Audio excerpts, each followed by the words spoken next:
அஸ்ஸலாமு அலைக்கும். நான் உங்கள் ஷிஃபா குக்கிங்லேருந்து பேசுகிறேன். இன்றைக்கி நாம் என்ன ரெசிபி பார்க்க போகிறோன்னா, வெங்காயமே இல்லாமல் சிக்கனில் எப்படி ஒரு சூப்பரான ரெசிபி பண்ணுறதுன்னு தான். இது நல்ல ஒரு புளிப்பு, காரம் எல்லாம் சேர்ந்து ஒரு சூப்பர் டேஸ்ட்டாக இருக்கும். வாங்க எப்படி செய்கிறதுன்னு சொல்கிறேன். இதுக்கு முதல்ல தேவையான பொருட்கள் என்னன்னு நம்ம பார்த்துடலாம்.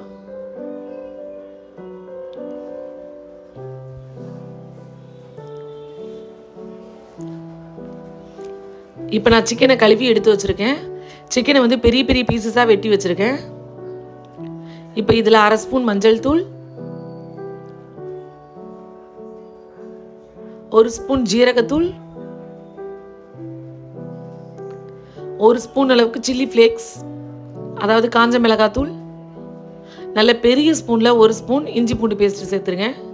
நீங்கள் சின்ன ஸ்பூனாக இருந்தால் 1.5 ஸ்பூன் சேர்த்துக்கோங்க.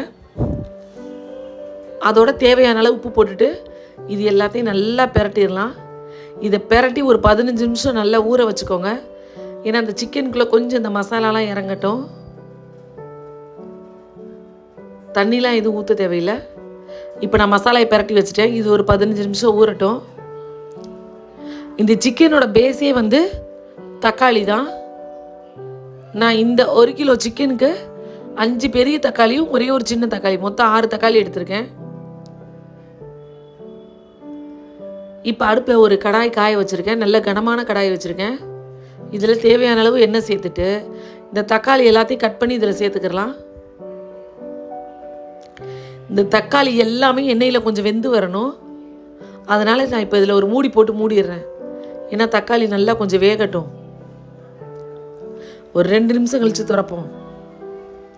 இப்போ நான் ஒரு 2 நிமிஷம் கழித்து திறந்து காமிக்கிறேன் பாருங்கள்.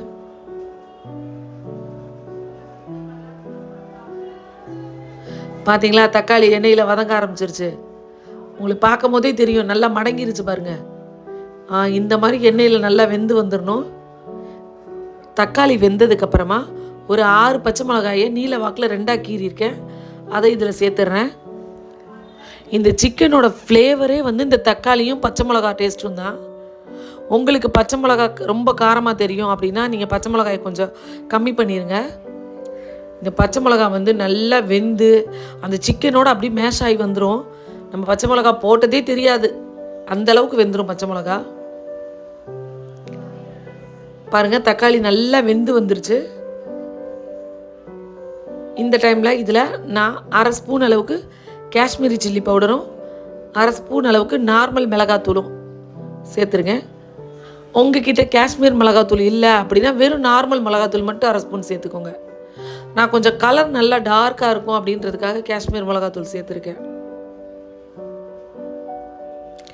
இப்போ இதில் வந்து புதினா, கொத்தமல்லி ரெண்டும் சேர்ந்து பொடியாக கட் பண்ணி ஒரு கைப்பிடி அளவு இதில் சேர்க்குறேன். அந்த புதினா கொத்தமல்லி எண்ணெயில் கிண்டி விட்றேன். அது ஒரு நிமிஷம் வதங்கட்டும். இப்போ பாருங்கள், வெங்காயம், தக்காளி, பச்சை மிளகா, வெங்காயம்னு சொல்லிட்டேன், தக்காளி, பச்சை மிளகா, புதினா, கொத்தமல்லி எல்லாம் வதங்கிருச்சு. இப்போ நம்ம பிரட்டி வச்சுருக்க சிக்கன் இருக்கு இல்லையா, அதை எடுத்து இதில் சேர்த்துடலாம்.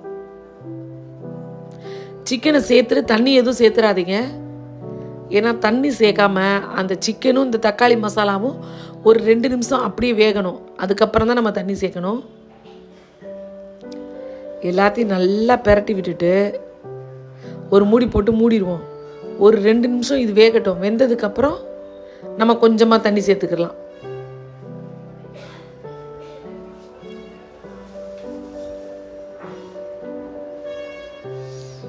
இப்போ பாருங்கள், எல்லா பக்கமும் நல்லா பிரட்டி விட்டுட்டேன். இப்போ நான் ஒரு மூடி போட்டு மூடிடுறேன். ஒரு 2 நிமிஷம் வேகட்டும்.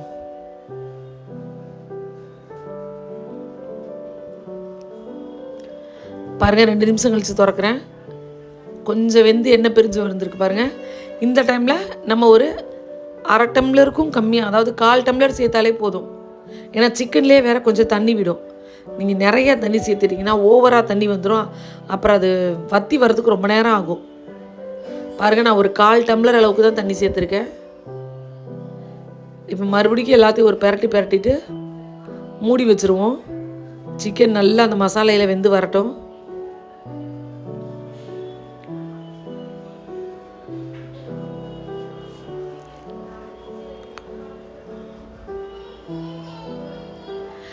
சிக்கன் செய்யும் போது எப்போவுமே அதிகமான தண்ணி ஊற்றிடாதீங்க. ஏன்னா சிக்கனில் வேறு தண்ணி இருக்கனால அதிகமாக தண்ணி ஊற்றினோம்னா ரொம்ப நேரம் தண்ணி வத்துற மாதிரி இருக்கும்.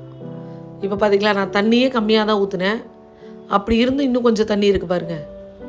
ஆனால் சிக்கன் ஓரளவுக்கு பாதி அளவுக்கு வெந்து வந்துருச்சு பாருங்கள். நல்ல ஒரு கலர்ஃபுல்லாக பார்க்கவே எவ்வளோ அழகாக இருக்குது பாருங்கள். இன்னும் கொஞ்சம் நல்லா இது தண்ணி வற்றி எண்ணெய் பிரிஞ்சு வரணும். அடுப்பு நான் கொஞ்சம் ஹை ஃப்ளேம்லேயே வச்சுக்கிறேன்.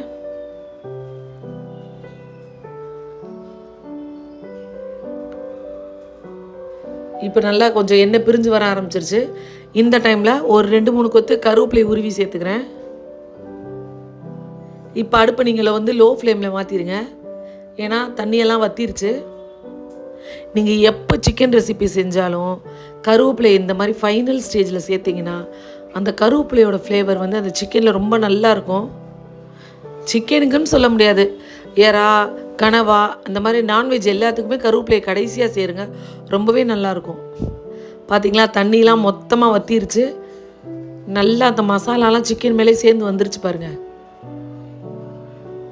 பார்க்கும்போது எவ்வளோ கலர்ஃபுல்லாக அழகாக இருக்குது பாருங்கள். நல்லா தண்ணி வற்றி எண்ணெய் பிரிஞ்சு வந்துருச்சு. சாப்பிட்றதுக்கும் டேஸ்ட்டு ரொம்ப சூப்பராக இருக்கும். அந்த தக்காளியோட புளிப்பு, பச்சை மிளகாவோட காரம் எல்லாம் சேர்ந்து டேஸ்ட்டு சும்மா வேறு லெவலாக இருக்கும். பச்சை மிளகாலாம் பார்த்தீங்களா எங்கே இருக்குன்னே தெரில, அந்தளவுக்கு நல்லா வெந்து வந்துருச்சு பாருங்கள். பார்க்கும் போது எவ்வளோ அழகாக இருக்குன்னு. நீங்களும் உங்கள் வீட்டில் இதே மாதிரி ட்ரை பண்ணி பாருங்கள். ட்ரை பண்ணி பார்த்துட்டு எப்படி இருந்துச்சுன்னு கமெண்டில் சொல்லுங்கள். என்னோட இந்த ரெசிபி உங்களுக்கு பிடிச்சிருந்துச்சுன்னா என்னோடய சேனலை லைக் பண்ணுங்கள், ஷேர் பண்ணுங்கள், சப்ஸ்கிரைப் பண்ணுங்கள். மறந்துடாமல் பெல் ஐக்கானை கிளிக் பண்ணுங்கள். அப்போ தான் நான் போடுற புது புது வீடியோஸ்லாம் உங்களுக்கு நோட்டிஃபிகேஷனில் வரும். சூப்பர்.